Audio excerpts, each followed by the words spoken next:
하나님께서 일하시는 스타일과 하나님이 좋아하시는 것과 싫어하시는 것, 그리고 하나님이 쓰시는 사람의 특징을 말씀을 통해서 우리가 알 수가 있습니다. 어떤 사람이 하나님이 찾으시는 사람이고 어떤 사람이 하나님이 쓰시는 사람이냐, 바로 순종의 사람임을 말씀합니다. 신명기 13장 4절 말씀에 보면 너희는 너희 하나님 여호와를 순종하며 그를 경외하며 그 명령을 지키며 그 목소리를 청종하며 그를 섬기며 그에게 복종하고 라고 말씀합니다. 세상에 속한 종교들은 무엇을 원하느냐? 그들이 원하는 것은 학식이 많은 신학, 철학 박사, 목회학 박사와 같은 그런 사람을 요구하지만, 그러나 하나님은 그런 것들이 아닌 성경 말씀에 기록된 대로 진리의 말씀에 순종하는 사람을 찾으시고 사용하시는 것을 말씀을 통해서 볼 수가 있습니다. 한 종이 있는데 그 종이 주인의 마음과 뜻을 모른다면, 주인의 마음을 헤아리지 못한다면 그는 좋은 종이 아닙니다.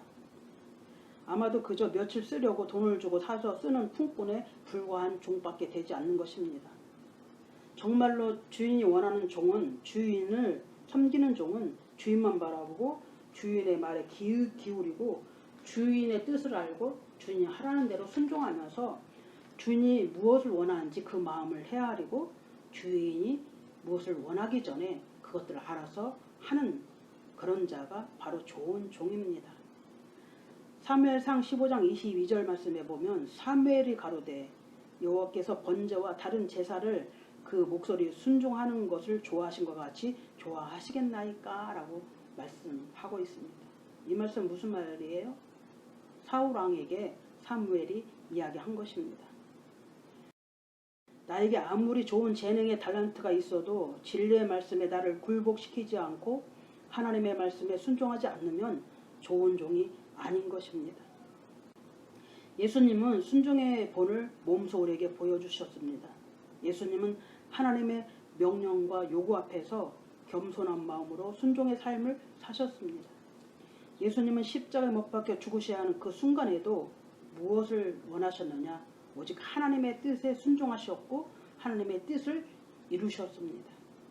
마태복음 26장 42절 말씀에 보면 그분께서 다시 두 번째 나가사 기도하여 이르시되 오 내 아버지여, 만일 내가 마시지 않고서는 이 잔을 내게서 지나갈 수 없거든 아버지의 뜻대로 이루어지기를 원하나이다. 마지막 십자가에 못 박혀 죽어야 되는 그 상황 속에서도, 죽어야 되는 것을 알면서도 아버지의 뜻을 이루시기를 원하셨던 주님의 기도였습니다. 예수님의 마지막 선택은 하나님 아버지의 뜻을 이루어지는 것이었습니다. 예수님은 하나님의 말씀에 죽기까지 순종하셨습니다. 하나님의 뜻이 이루어지는 비결은 내 뜻대로 마옵시고입니다. 내 뜻이 아니라 내 뜻이 우선이 되면 하나님의 뜻을 이룰 수가 없기 때문에 내 뜻을 포기하고 하나님의 뜻을 구할 때에 하나님의 뜻을 이룰 수가 있습니다. 고린도후서 10장 4절 말씀에 보면 우리의 싸우는 병기는 육체에 속한 것이 아니요 오직 하나님 앞에서 견고한 진을 파는 강력이라 모든 생각을 사로잡아 그리스도께 복종하니라고 말씀합니다. 히브리서 5장 9절에 말씀합니다. 안전하게 되었은즉 자기를 순종하는 모든 자들에게 영원한 구원이 근원이 되게 하시고 라고 말씀합니다. 두 번째는 하나님은 어떤 사람을 찾으시고 어떤 사람을 쓰시느냐, 성령의 사람을 찾으시고 성령의 사람을 사용하십니다. 하나님이 쓰시는 사람은 하나님께서 그들이 일할 수 있도록 성령을 부어주셨습니다. 그 대표적인 예가 뭐예요? 구약성경 사사기 3장 10절 말씀에 보면 사사 온니엘에게 여호와의 신이 임한 것을 우리가 말씀을 통해 볼 수가 있습니다. 온니엘이 사사가 된 것은 싸움을 잘하거나 어떤 전쟁에 능한 그런 능력이 있어서 사사가 된 것이 아니라 하나님의 말씀에 온니엘이 순종하였을 때에 그가 일할 수 있도록 하나님께서 성신을 부어주셨습니다. 사사기에서 하나님께 부르시고 쓰임받았던 그런 사사들은 완벽한 사람들이 아니었습니다. 그들도 우리처럼 실수하고 넘어지고 좌절하고 연약한 그런 약점들이 있는 사람이었습니다. 그럼에도 불구하고 하나님께서 사사들을 쓰셨던 이유는 두 가지가 있습니다. 첫째는 하나님께서 그들을 부르셨을 때 그들이 하나님의 말씀에 순종하는 삶을 살았고, 두 번째는 순종하며 사는 그들에게 하나님의 성령을 부어 주셨습니다. 백성들을 지도하며 인도할 수 있도록, 그 사명을 감당할 수 있도록 환경을 만들어 주시고, 함께 하셔서 전쟁에 이기게 하시고, 지혜를 주시고, 모든 능력을 부어 주셔서 백성들을 지도하고 다스릴 수 있도록 하나님께서 성령을 부어 주시고, 모든 일들을 하나님께서 감당할 수 있는 능력을 주신 것입니다. 마태복음 10장에도 보면 예수님께서 어떻게 하셨어요? 제자들에게 둘씩 짝을 지어서 전도하러 보내실 때에 그냥 보내신 것이 아니라 둘씩 짝을 지어 주신 후에 제자들에게 예수님께서 능력을 부어 주셨습니다. 사용되어질 때에 감당할 수 있는 능력을 주시는 것을 말씀합니다.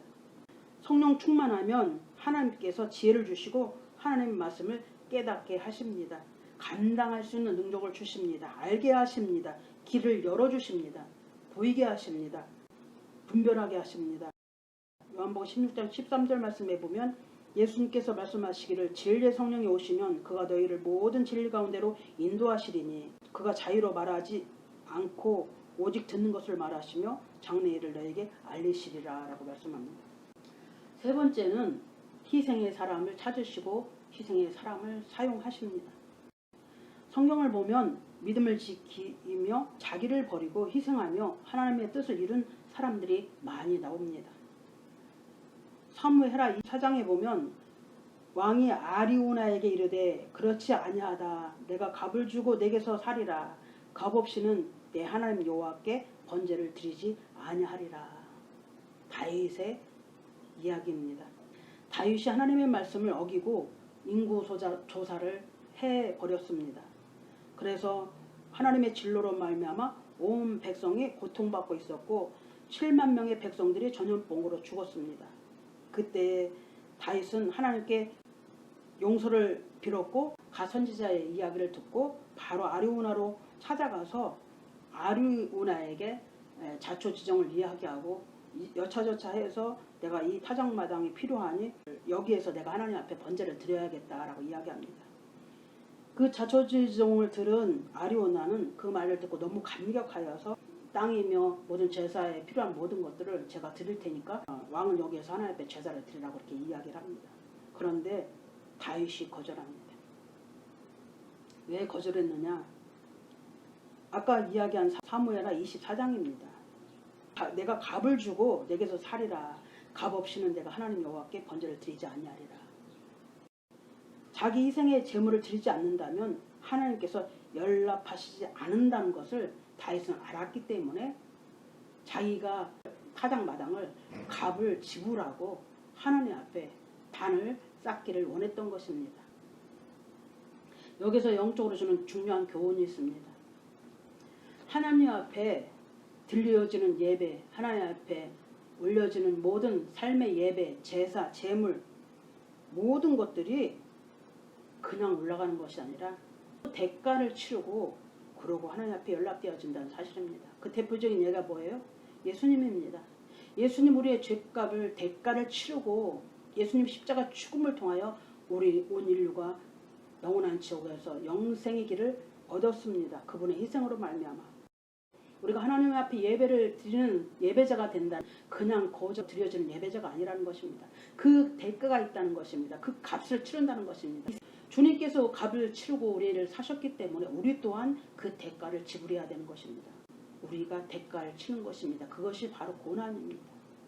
나를 버리는 삶, 나를 비우는 삶, 내가 죽는 것, 내가 희생 제물로 하나님 앞에 바쳐지는 것, 그럴 때 하나님께서 나의 모든 예배를 받으시는 것입니다. 그것이 중심입니다. 자기 희생은 나를 버리고 나를 포기하고 나를 비우고 내가 원하는 것이 아니고 내가 바라는 것이 아닌 하나님께서 원하시고 하나님께 바라시는 하나님께서 원하시는 제물로 나를 바쳐 드리는 것, 그것이 고난이며 하나님 앞에 드려지는 연락되어지는 예배자의 삶인 것입니다. 그것이 신령과 진정으로 드리는 진리와 영으로 드리는 하나님의 합당한 예배인 것입니다.